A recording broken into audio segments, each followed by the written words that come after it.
बहुत जल्दी श्री कृष्ण की प्राप्ति कराने में समर्थ है श्री तुलसी महारानी जी। प्रिया जी का बताया हुआ उपाय श्री वृंदा सखी, ये वृंदावन की अधिष्ठात्री देवी हैं। ये वृंदावन की पूरी व्यवस्था को देखती हैं। प्यारे जो के नित्य केली की व्यवस्था करती हैं और इनकी कृपा के बिना कोई वृंदावन में प्रवेश नहीं कर सकता। ये हमारी प्यारी जो की प्रिय सखी वृंदा सखी श्री तुलसी महारानी जो। चंद्रानना सखी ने कहा ये परम सौभाग्यदम राधे महापुण्यम वरप्रदम श्री कृष्ण श्यापि लभ्यर्थम उनका तुलसी सेवनम मतम। मेरे मत में यदि तुलसी जी की सेवा की जाए, तुलसी जी का यदि स्पर्श हो जाता है, तुलसी जी का नाम कीर्तन किया जाता है, तुलसी जी को प्रणाम किया जाता है, तुलसी जी का वृक्ष लगाया जाता है, तुलसी जी को जल अर्पित किया जाता है और तुलसी दल से नित्य भगवत सेवा की जाए तो बहुत जल्दी श्री कृष्ण प्रसन्न हो जाते हैं। प्रतिदिन जो तुलसी जी की भक्ति करता है, तुलसी का पौधा रोप करके तुलसी जी का सिंचन करना, तुलसी जी को तिलक लगाना, तुलसी जी को माला पहनाना, तुलसी जी की परिक्रमा करना, तुलसी जी को प्रणाम करना, वो कोटि सहस्त्र युगों तक ऐसा महान सुकृत होता है कि भगवान श्री कृष्ण के नित्य समीप रहता है जो तुलसी जी की सेवा करता है।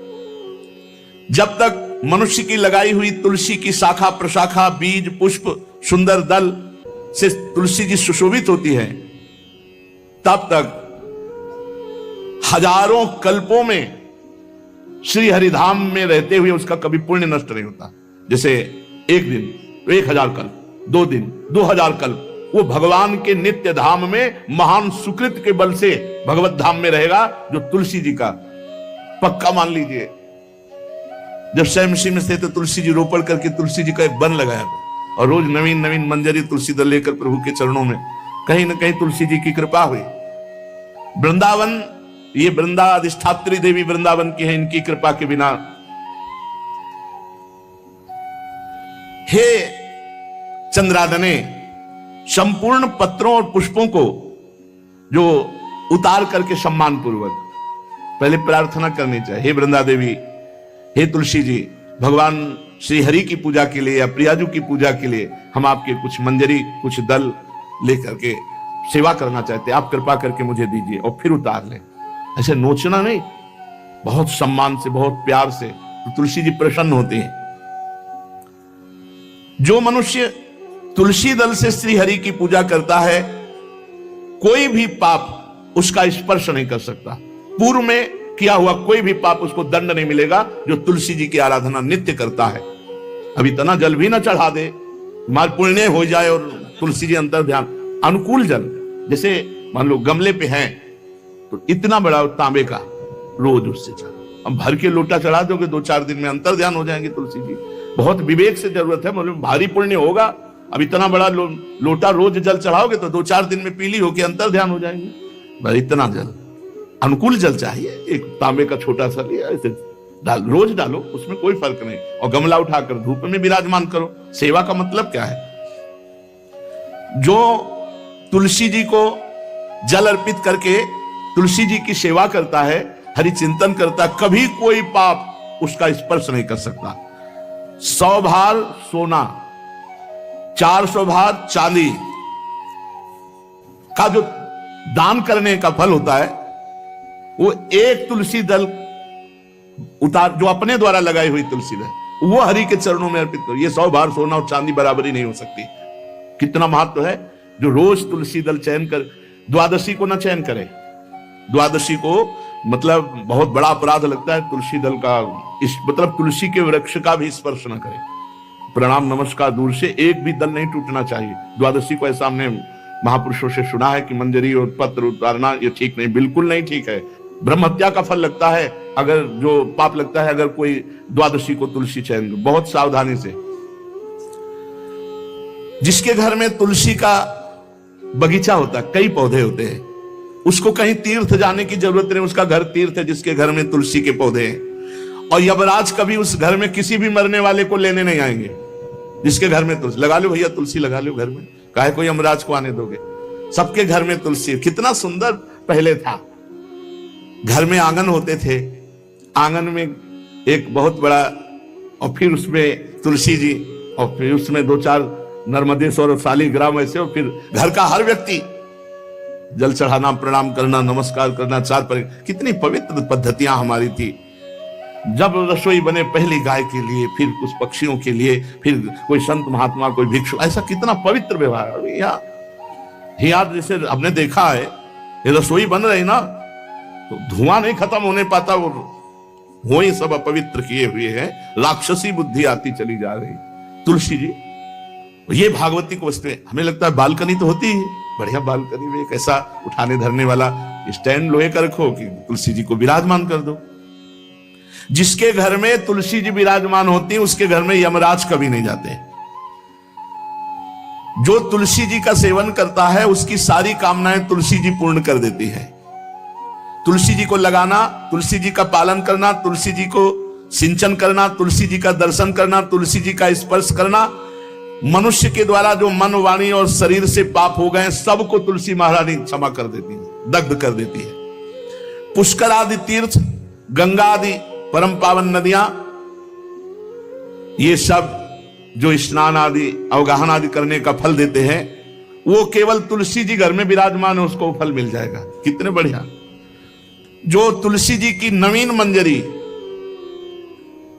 प्रभु के चरणों में अर्पित करके प्रणाम करता है, वो चाहे कितना भी अपराध किए हो, वो कभी यमपुरी को नहीं देखेगा, कभी यमराज के पास नहीं जाएगा। जो मनुष्य तुलसी काष्ठ का घिसा हुआ चंदन लगाता है उसके सारे संचित भस्म हो जाते हैं, और क्रियमाण जो वर्तमान वो कभी उसको बांध नहीं सकते।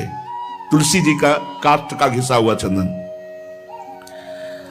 जिसके घर में तुलसी की छाया होती है वहां पितरों को अपने आप कल्याण प्राप्त हो जाता है। जो श्राद्ध करने से लाभ मिलता है पितरों को, घर में तुलसी लगा के जो तुलसी की छाया और बड़ा वृक्ष, पितरों को तृप्ति मिलती है। चतुर्भुज ब्रह्मा जी सारंग धनवा श्री हरि के महामहिम स्वरूप की अनुभूति करने के लिए भी कहा है कि तुलसी जी का महान महात्म्य, अगर तुलसी जी का सेवन करे तो भगवान श्री हरि की महिमा को जान जाएगा। स्त्री हो या पुरुष, पुरुष नपुंसक नारीवा जीव चराचर कोय, सर्व भाव भज कपट तज मोहि परम प्रीस होय। शरीर वर्दी है, हमारी पोशाक है, हम सब एक हैं, आत्मस्वरूप है, कुछ अलग नहीं है। शरीर केवल पांच भौतिक है तो सबका पांच भौतिक है, उसमें चिन्ह है स्त्री पुरुष के, बस। इसके लिए भगवान की आराधना निषेध थोड़ी है। जो स्त्री या पुरुष श्री तुलसी जी के काष्ठ के मन के बना के, जैसे छोटी कंठी या बड़ी माला धारण करता है, श्री कृष्ण उसके बस में हो जाते हैं। यह है तुलसी जी की महिमा। परम सुहाग श्री कृष्ण मिल जाते हैं, और कौन सी भी हमें उपलब्धि चाहिए। हे गोप नंदिनी, तुलसी जी का सेवन करने से श्री कृष्ण वश में हो जाते हैं। जो तुलसी की माला से नाम जप करता है, काउंटर वाली बात तो स्मृति के लिए भाई है, हम निषेध नहीं करते, नहीं बहुतों के भजन बंद हो जाएंगे, पर हम इतनी महिमा जरूर बता देते हैं कि तुलसी माला से जो नाम जप किया जाता है उससे आध्यात्मिक सिद्धि बहुत जल्दी होती है। गुरुदेव भगवान कहते जो अंगुलियों से रगड़ होती है मन का से, उसमें आध्यात्मिक ऊर्जा शक्ति तुलसी माला से। प्लास्टिक पर भाई करो, निषेध नहीं कह रहे, बंद हो जाएगा वो भी राधा राधा कहना, वो हमें बंद नहीं करना। हम कह रहे हैं तुम जैसे बने वैसे करो, लेकिन माला का बहुत बड़ा प्रभाव है।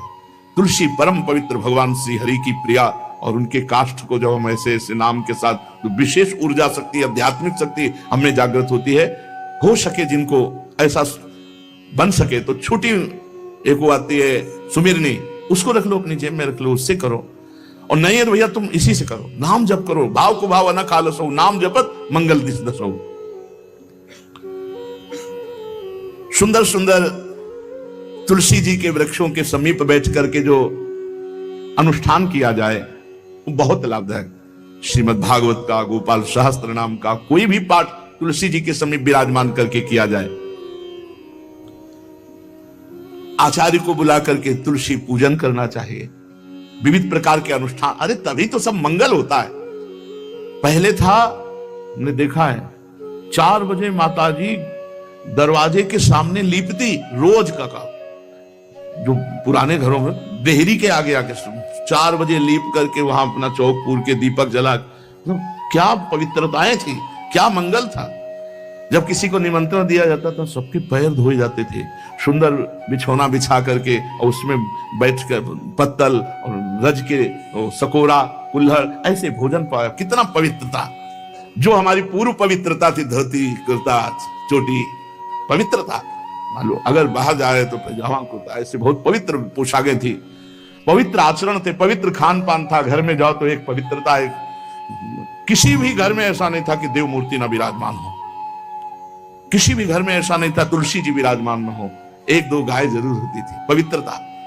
अब तो बड़ा विचित्र, ये भारतीय गौएं जो श्वेत रंग की, जो अरुण रंग की, जो सींग वाली हैं, वो उनका आप दुग्ध देखिए, दूकर रख दीजिए, स्वर्णिम कांति छाई मिलेगी। ये हमारी भारतीय पद्धति है, हविष्यान्न, इससे देवताओं का, भगवान का, सबका अभिषेक पूजन होता है। शुद्ध गाय जो हमारी भारतीय है, तीला है उसके जैसे निकला हुआ, वो भगवान ने सेवा की है। हमारे गोविंद भगवान का नाम ही गोविंद, गौओं के इंद्र। भगवान सुबह से निकल जाते थे, शाम तक गौओं को चराते थे। बड़ा असत्य और सत्य का विवेक होने पर साधक को संसार की तरफ से वैराग्य होने लगता है और उसका भजन पुष्ट होने लगता है। और जहां भजन पुष्ट हुआ तो नित्य निरंतर अपने चित्त में भगवान वासुदेव को देखने लगता। चित्त के अधिष्ठात्र देवता भगवान श्री कृष्ण है, वासुदेव। जब चित्त शुद्ध हो जाता है, उसकी पहचान है, न कोई अपना लगता है, न कोई पराया लगता है, सब भगवत स्वरूप लगते हैं। अपना पराये का भेद मिट जाता है। जब चित्त शुद्ध होता है तो किसी भी पदार्थ के भोगने की इच्छा उसमें नहीं रह जाती। जब चित्त शुद्ध होता है तो उसका अनुराग केवल परमात्मा और महात्मा में होता है, पूरे संसार में कहीं होता ही नहीं। ये चित्त शुद्धि का लक्षण है। चित्त शुद्धि का उपाय विवेक और निरंतर नाम जप। चित्त शुद्धि का लक्षण राग द्वेष का अभाव, ना कोई अपना ना कोई पराया, और किसी भी विषय भोगने की इच्छा ही नहीं, आसक्ति तो सिर्फ परमात्मा में या महात्मा में।